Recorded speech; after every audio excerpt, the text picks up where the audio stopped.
Hello বন্ধুরা, আসসালামু আলাইকুম। আজকে আমরা জানতে চলেছি দ্বিতীয় বিশ্বযুদ্ধ সম্পর্কে কিছু তথ্য। আমরা হয়তোবা জানি যে প্রথম বিশ্বযুদ্ধ হয়েছিল 1914 থেকে 1918 সাল পর্যন্ত। তারপরে প্রথম বিশ্বযুদ্ধের পরে দ্বিতীয় বিশ্বযুদ্ধ শুরু হয়েছিল 1939 সাল থেকে 1945 সালের মধ্যে। তো এইখানে আমরা দ্বিতীয় বিশ্বযুদ্ধে যাদের দেখা যায় তার মধ্যে দেশগুলো ছিল অক্ষ শক্তির, একদিকে ছিল হচ্ছে জার্মানি, ইতালি এবং জাপান। আর বিশ্বযুদ্ধকে দমন করতে মিত্র শক্তি বলে একটা সংগঠন ছিল, যেখানে দেশগুলো ছিল ব্রিটেন, ফ্রান্স, মার্কিন যুক্তরাষ্ট্র ও সোভিয়েত ইউনিয়ন।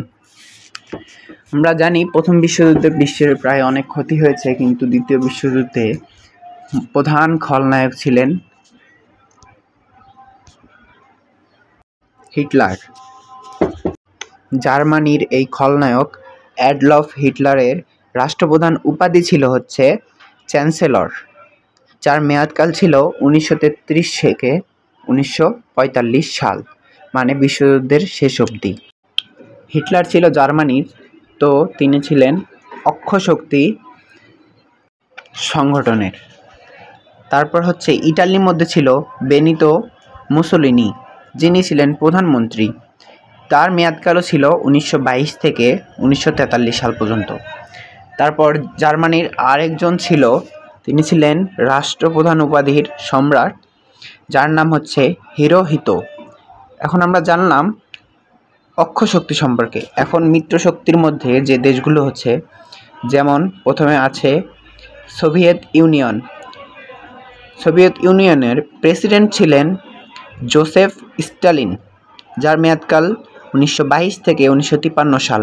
যুক্তরাষ্ট্রের ছিলেন প্রধানমন্ত্রী উইনস্টন চার্চিল। এই চার্চিলের কথা আমরা এর আগেও শুনেছি। তার মেয়াদকাল ছিল 1940 থেকে 1945 সাল এবং 1951 থেকে 1955 সাল। মার্কিন যুক্তরাষ্ট্রের প্রেসিডেন্ট দুইজন ছিলেন, তৎকালীন সময়ে ছিলেন হচ্ছে ফ্রাঙ্কলিন ডি রুজভেল্ট, যার মেয়াদকাল ছিল 1933 সাল থেকে 1945 সাল। তারপরে ছিল হ্যারি এস ট্রুম্যান, ইনিও প্রেসিডেন্ট ছিলেন। ইনার মেয়াদকাল ছিল 1945 সাল থেকে 1953 সাল। তো আমরা পার্ট 2-এ জানতে পারবো যে এই বিশ্বযুদ্ধে কী কী ক্ষয়ক্ষতি হয়েছিল। আর এখানে দেখতে পাচ্ছেন, এইটা হচ্ছে দ্বিতীয় বিশ্বযুদ্ধের অরিজিনাল ফুটেজ।